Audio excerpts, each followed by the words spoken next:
Horrible start to a one-shot. Joined a one-shot D&D 5e game the other day. Starts off in a typical tavern and we start to roleplay. The ground starts shaking and this causes bottles of alcohol to bounce off shelves behind the bar. The troublesome player's character, who is a Fire Genasi teenager, immediately runs to the bar, it's a tiny tavern, and proceeds to roll sleight of hand checks to steal bottles, while the bartender, who is sitting on his ass behind the bar where the tremors knocked him down, is watching. Red flags number 1 and 2. I ignored it for the most part and tried to steer the group towards the obvious plot hook. It's a one shot.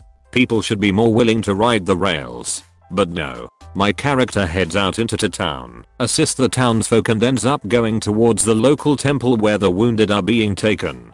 They spend their lay on hands and healing light, keeping some of the townsfolk alive despite mortal injuries. Meanwhile, the same player who had their character try to steal alcohol right out in the open heads to the market and starts adding important buildings and jewelry shops and banks to the small town. Despite the map being pretty well labeled and laid out, and tells the DM they're using produce flame inside the jewelry shop to cause a distraction to steal stuff. They then flee and cast Alter Self to hide their distinctive Genasi appearance. After doing so, the problem players bitches about other players getting their turns and wants to take their next turn instead, and summons a fire elemental to cause more fire and instructs the elemental to burn everything.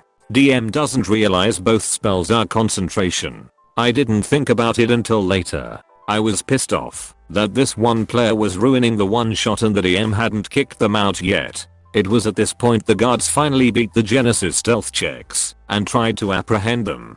Genasi casts hideous laughter on the guards. The DM lets it work on all the guards and not just one, and again we gloss over the fact that the Genasi wizard has 3 concentration spells going: Alter Self, Conjure Elemental, Hideous Laughter. The DM finally did kick the player out after their character used Hypnotic Pattern on a bunch of townsfolk who were trying to put out the fires their character started. This was done by having a 9th LVL meteor swarm flatten the building set Genasi ran into to hide. Player started laughing and gloating about getting townsfolk in the building killed, and that's when the DM finally kicked them out of the Discord. Went on to finish the actual planned events and had fun with some tense encounters in the tunnels under the town. TLDR. Pyrocleptomore, and it's what my character would do. Player nearly derailed the one shot the DM had planned. Rogue DM Part 1 Aka. There's no age of consent in Star Wars. The opening line of my very first Star Wars campaign was, "Now guys, remember, there's no such thing as underwear in the Star Wars universe," accompanied by a wink. This probably should have been a red flag, but at the time, I was but a sheltered teenager, born without a spine, still new to the world of D&D and general rules of social etiquette. It started out with a fairly interesting idea, basically a sort of Rogue One situation, where we were a group of misfit underdogs working together to sabotage plans for some kind of biological super weapon. Now, when I make a new character, I always like to try and do something a little different. So this time, I decided that I wanted to play a kid. Those of you who are veterans to /r/Rutger or stories already know that was my first mistake. I basically wanted to play him as a saboteur, a child who had been kidnapped from his family and forced to work for the Empire. He would crawl inside tight spaces, plant bombs, hack life support systems, etc. until he was caught trying to infiltrate the party's ship. They spared his life, and the kid decided to join them in order to get revenge on his former captors. Not great, I admit, but it was something I hadn't played before, and I figured that playing a child character would let me avoid some of the general weirdness that had happened to me in some previous campaigns. I was so wrong. Now, one thing I learned very quickly was that this was the type of DM who refused to let you fail, which was pretty disappointing, considering my usual playstyle consists of my characters getting repeatedly curb stomped into the dirt until they learn to become better people. But I figured, hey, whatever, it's his game, and bad D&D is better than no D&D, right? Now let's go back to the Nounderwer thing. At first, we thought it had been just a Roniaf joke, but we soon discovered that it was actually an integral part of his game's lore. He kept repeatedly referencing that line as he made the 2 female characters roll for really stupid shit. like to not have their skirt fly up when they made an acrobatics check, or to not lose their top when they were swimming. This continued until one of the players got fed up with the fan service and rolled to invent underwear. This kept the DM quiet for the time being. It was then that we were introduced to our very first NPC, a waitress, which was described as, and I quote, a cross between Lopunny and Lala from Space Jam wearing a French maid outfit. Now I don't know a whole lot about Star Wars, but I was pretty sure that wasn't canon. But because Spine, I tried to just smile and act normal while I watched a man twice my age produce squeaky anim noises until the bunny girl started repeatedly and aggressively flirting with me, my character, my child character. At first I tried to ignore it by just having my character act completely oblivious until he tries to make me roll a will save to not to sleep with her, you know, because she was just that attractive. I finally sprout a few vertebrae and pull the out of character card. Me. Dude, WTF is going on? My character is 12, remember? DM. It's okay. Lala is only 14. I tell him no. It's not okay. I'm not comfortable role playing sex in a tabletop game. Much less sex between two literal children. The DM referenced some dubious Japanese laws regarding the age of consent, as I calmly tried to explain that I wanted nothing to do with underage bunny sex. That's when the DM dropped the stinger line. There's no age of consent in Star Wars. And I know what you're all thinking.